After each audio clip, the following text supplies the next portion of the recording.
Room 442 is presented by North Star Bets. That's a win. Hello, I'm Sarah Pararia, and welcome into Room 442. My TFC partner in crime, Michael Singh, joins me back from holiday and ready to talk about TFC. Never missed a beat, Sarah Pararia. Let's go. TFC drew their 6th game of this season this past weekend against Atlanta at home. 2-2. They ended up coming from behind twice. Brandon Cervenia scoring in the 94th minute to draw this game. But, Mikey, we're talking 6 draws out of 8 games. They obviously had their one loss at the opening game of the season and their big win against Inter Miami. It's getting to a point now here where it's getting a little bit worrisome, I think.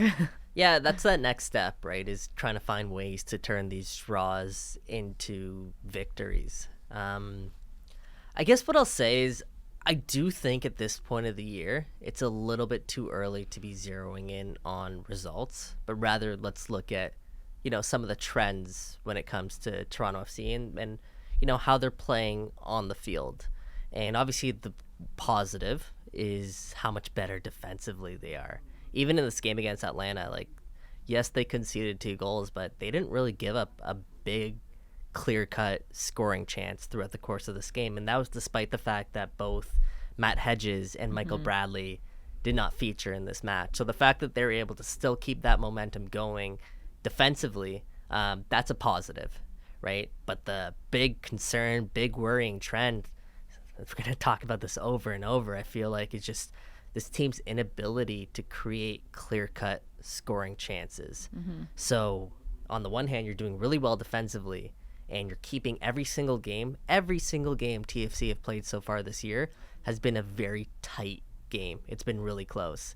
But the reason being is because this team does not create a lot of clear-cut scoring chances, but they don't give up a lot. So on one hand, I'd actually look at this start of the year, and I know they have slightly less points than they were last season, but I look at it as more of a positive than a negative because of the fact that I think the biggest flaw with this TFC team the last couple of years is how bad they were defensively. I think that's tougher to fix than it is their team's attack moving forward, especially when you consider that Lorenzo Insigne finally got back on the pitch for this team. Yeah, we did see Lorenzo Insigne join in about the 75th minute. Didn't have too much time to play, but obviously very exciting for TFC and TFC fans to see the Italian back in the game. Lots of changes, though, here. We had Peruzza, Coelho, and McNaughton starting. As you mentioned, Michael Bradley, Matt Hedges didn't feature in this game. Definitely not their strongest lineup. The first half was very concerning, I think. Some changes were made. We saw Ayo come on. We saw Jaquil Marshall-Ruddy come on. Maybe it looked a little bit better, but it comes back again to me and just how not deep this team is when there are injuries and there are concerns with players. The players that come on are, I don't think, at that level, being able to play, starting MLS matches. Yeah, and that's a Major League Soccer wide problem, I believe. Aside from maybe a team like Philadelphia, even LAFC, it has some of its challenges in certain positions. You're not going to find really quality depth coming off the bench. You usually have 1, 2, 3 guys, and I think TFC do have those types of players when they're fully healthy, but you're right. It's been a concern all year is how exactly this team is going to be able to manage when some of its key pieces go down. Yeah. I will say that this team without Michael Bradley looked better than I thought it would look without Michael Bradley, to be quite honest. I thought Mark Anthony Kaye did a really good job of stepping in and playing more of that natural 6. And I thought TFC's midfield, while a lot was left to be desired there in terms of maintaining possession throughout the course of the match, I thought did a decent job overall. There were still some moments where it felt like TFC were back on the road in Atlanta and they were the team that was playing off the counter, where in fact you're at home. I know Bob Bradley wants to play with the ball. They should be playing more of that style. So yeah, there's some positive, there's some negatives in terms of the depth. But Diamante's coming back soon. Lorenzo would say he's back on the pitch. Michael Bradley doesn't sound like it's anything too serious. If this team does manage to stay healthy and put in a good run of games here and, take that next step and get results, I think people will be talking about this team in a little bit of a different light. I feel like we always are very hypothetical when we talk about TFC, though, because you're like, if this, if that. That's not what's happening. And right now, their midfield is shocking, terrible. Honestly, I'm sorry to say it, but it's really not good. They're losing the ball so much. And that's when, we didn't see Michael Bradley play. In the second half, they turned it around a bit more. But in the first half, they were losing the ball. They weren't tracking back, and they had no possession. It was, I don't know, I'm almost more concerned about the midfield because that's where, you see the creativity, the ability to, create chances to maybe score. And I don't think Bob Bradley has necessarily found his three yet. Is that fair to say? No, I think their three is Michael Bradley, Jonathan Osorio, and Marc-Anthony Kaye when they're all fit. They're all fit and they're all healthy, right? But then you have options like a Brandon Cervania you can throw in there. I actually think their midfield is the least concerning part of their team. Crazy. I think obviously their most concerning part is their striker, right? Bob Bradley's throwing everything at the wall right now and seeing if something can stick. Nothing has been able to stick. DeAndre Kerr hasn't been able to. Ayo Akinola hasn't been able to. This weekend we saw him throughout Jordan Perusa. He hasn't been able to. In the minutes that we've seen from Diomande, he really hasn't been able to take a stranglehold of that number 9 position. So that, for me, is by far the biggest concern with this team. Midfield is probably their deepest position because you have the 3 guys that I mentioned, and then you have Brandon Cervania, and when he's healthy, Victor Vasquez. You have guys who I'm not worried about their midfield whatsoever. And then in the game, they actually outpossessed Atlanta. And Atlanta's a team that really does like to play with the ball. And yeah, there were some moments where absolutely the possession was sloppy. And like I said, there were some moments where TFC felt like they were playing on the counter when they should have been dictating the tempo and playing on the front foot. I'm not, like I said, I'm not too concerned about the midfield. It's more so just how can we create chances? How can TFC create chances that isn't coming down the right-hand side? Yeah. That relationship with Richie Laryea and Bernadeschi is so positive. What's going on elsewhere on the pitch? I think that's what needs to be addressed with this team. Well, let's talk about Richie Laryea scoring in this game. It was his 100th appearance for the club, and it was phenomenal. Of course, Federico Bernadeschi assisted that goal. And when I tell you these are the only 2 players that have been consistent for TFC this season, I don't think I'm reaching at all with that. They have been phenomenal this season. The connection they have is great. And it's funny because Richie got the pass from Fede, and Ozo was open, and Richie just decided to smash it and take it. Of course, I'm really happy he did because he scored, and it's great to see a player like Richie Laryea scoring at BMO Field. He's so loved by the fans and the Canadian fans as well. But what I also took away from this was that the same thing I said about Bernadeschi a couple weeks ago. I feel like there's a lack of trust between players here, and he ended up being selfish and taking it on his own, and it paid off, even though there was an open player available.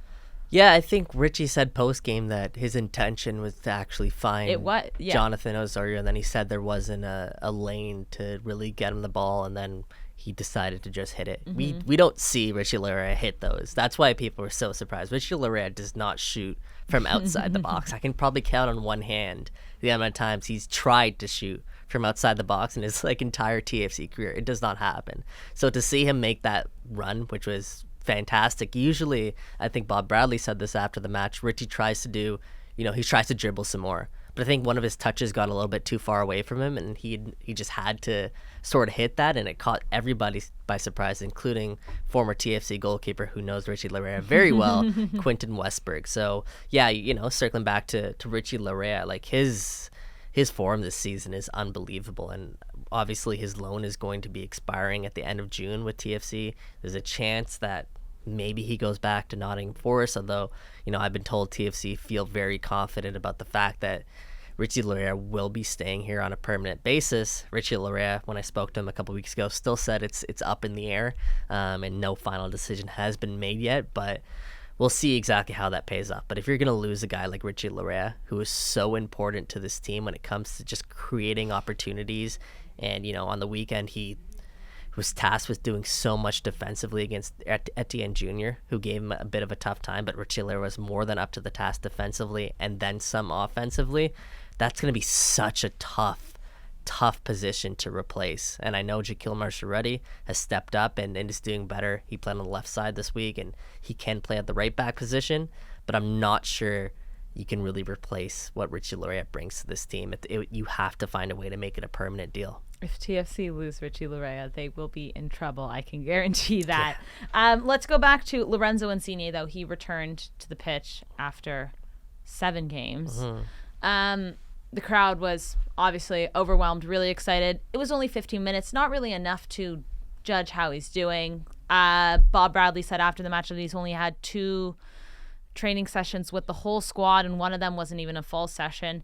But how important is this for not even just what Insigne brings to the pitch, but just the morale of the team? Yeah, I mean, having him in and around the group, you can tell it lifts the group up. When you have a player of that quality, and everyone knows it, he is so important to the success and just the structure of this team overall. He was the guy that this team was built around.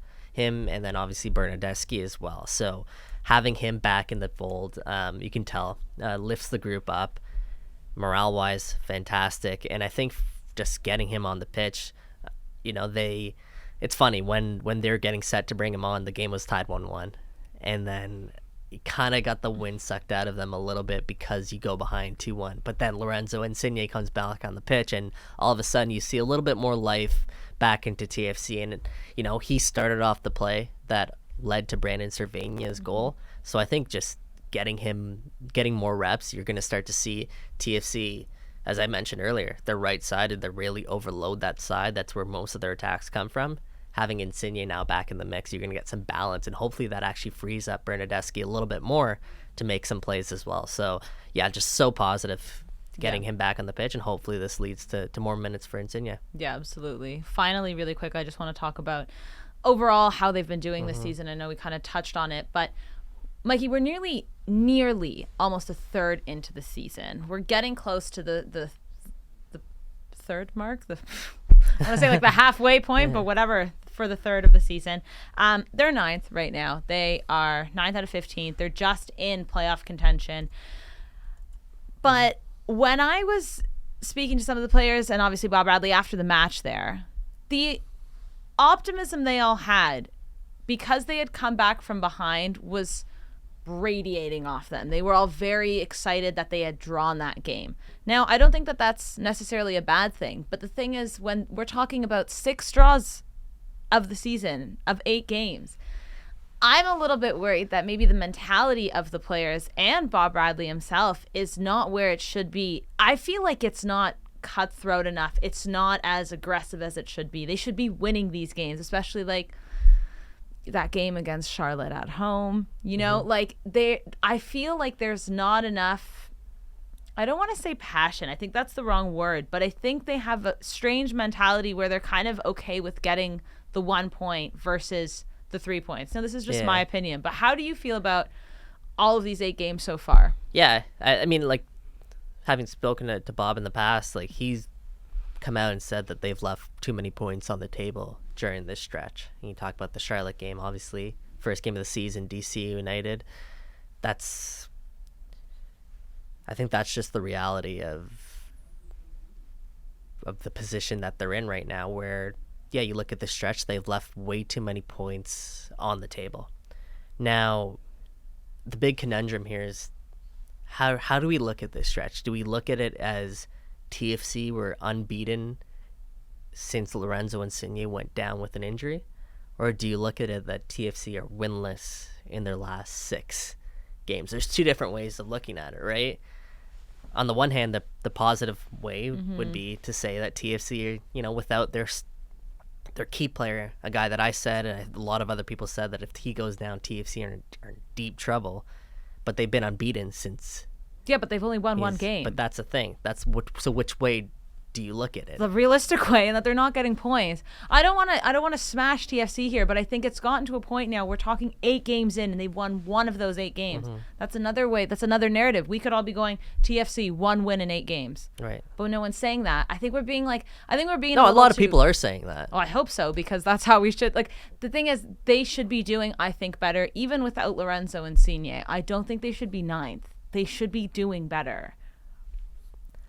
Yeah, I mean, I personally thought they'd be in a lot worse position when Lorenzo Insigne went down. So the fact that they've managed to play decent football, defensively they're really sound. You have to imagine, and maybe this is just a really positive way of looking at it, but you have to imagine you insert Lorenzo Insigne into your attack, a guy who, like Richie Larea said after the game, a guy who literally when he's on his game is the best player in Major League Soccer. You have to imagine that opens up some avenues for them to attack better offensively. So if you can keep yourself defensively sound, you add in a Lorenzo Insigne, that's not a bad position to be in. And you look at the table, yeah, they're in ninth, but they're also 8 points back of first place. It's not the worst position.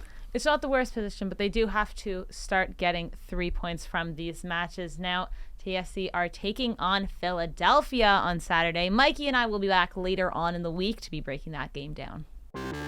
Room 442 is presented by North Star Bets. That's a win.